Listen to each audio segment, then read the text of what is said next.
मल्लिकार्जुन खड़गे भारतीय कांग्रेस के एक पुराने दिग्गज और मझे हुआ राजनेता हैं, जो कि दक्षिण भारत के कर्नाटक से आते हैं और गांधी परिवार से इनका बहुत ही करीबी नाता रहा है। ऐसे में जब कांग्रेस अध्यक्ष के नाम की चर्चा हो रही है तो जाहिर सी बात है कि इनका नाम भी उस लिस्ट में होगा, बल्कि होगा क्या है वह भी सबसे ऊपर। अब सवाल यह उठता है कि आखिर ये जनाब है कौन और क्या है इनके जीवन की कहानी।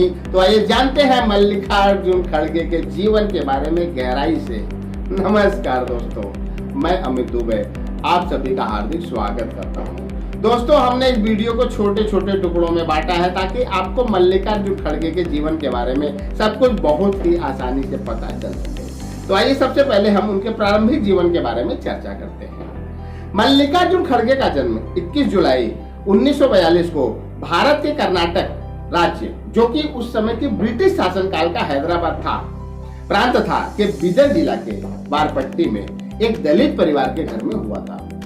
उनके पिता का नाम श्री मपन्ना और माता का नाम श्रीमती राधाबाई खड़गे था।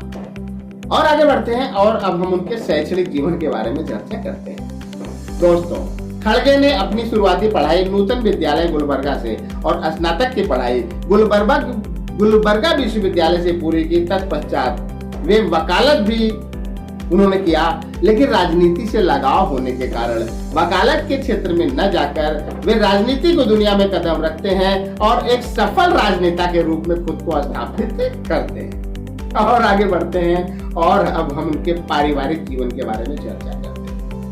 वैसे तो खड़गे पेशे से एक वकील हैं, लेकिन उनका शुरू से ही राजनीति से लगाव था, इसलिए वे राजनीतिज्ञ बने।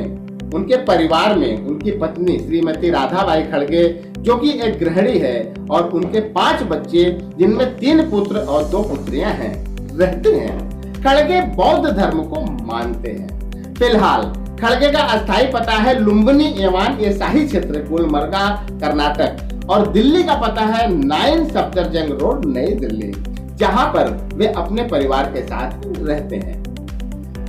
अगर हम उनके वर्तमान स्थिति के बारे में बात करें तो वे दक्षिण भारत के कर्नाटक राज्य से कांग्रेस के सांसद हैं, साथ ही साथ नेता प्रतिपक्ष भी हैं। दोस्तों, और आगे बढ़ते हैं और अब हम उनके राजनीतिक जीवन के बारे में चर्चा करते हैं। खड़गे को बचपन से ही राजनीति से लगाव था। वे पढ़ाई के समय से ही राजनीति में सक्रिय थे। आइए विस्तार पूर्वक जानते हैं खड़गे के राजनीतिक सफर के बारे में। मल्लिकार्जुन खड़गे ने अपने कॉलेज के समय से ही राजनीति की दुनिया में कदम रख दिया था। जब वे गुलबर्गा विश्वविद्यालय में पढ़ाई कर रहे थे, उस समय वे छात्र संघ के नेता के रूप में महासचिव के पद पर कार्यरत थे।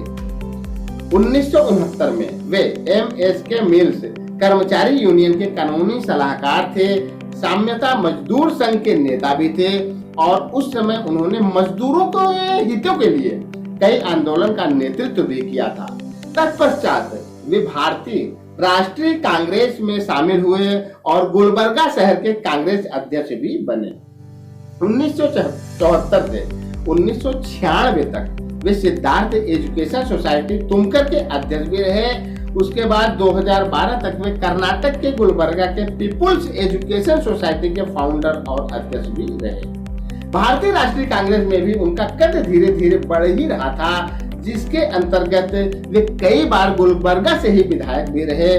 2009 और 2014 में वे कर्नाटक के गुलबर्गा संसदीय सीट से सांसद बने। 19 मई 2009 से 16 जून 2013 के बीच वे मनमोहन सरकार में केंद्रीय श्रम एवं रोजगार मंत्री भी रहे। 17 जून 2013 से 26 मई 2014 के बीच वे मनमोहन सरकार में ही भारत सरकार में रेल मंत्री भी रहे हैं।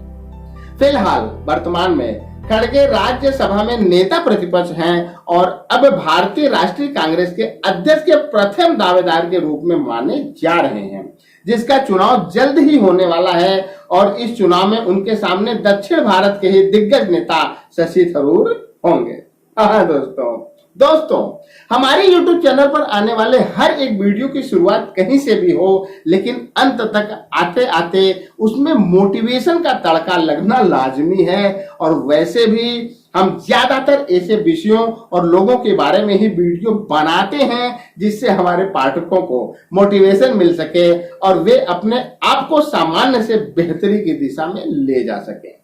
यह वीडियो भी हमें यह संदेश देती है कि निरंतर आगे की तरफ चलने वाला व्यक्ति एक ना एक दिन अपनी मंजिल को पा ही जाता है। जैसे मल्लिकार्जुन खड़गे एक दलित और गरीब परिवार से होने के बावजूद अपनी बुद्धि और क्षमता के बल पर इस मुकाम को हासिल करने में सफल हो जाते हैं, वैसे आप भी या फिर कोई भी अपने आप को एक ही दिशा में निरंतर चलायमान करते हुए मंजिल तक पहुंचा सकता है अपने आप को।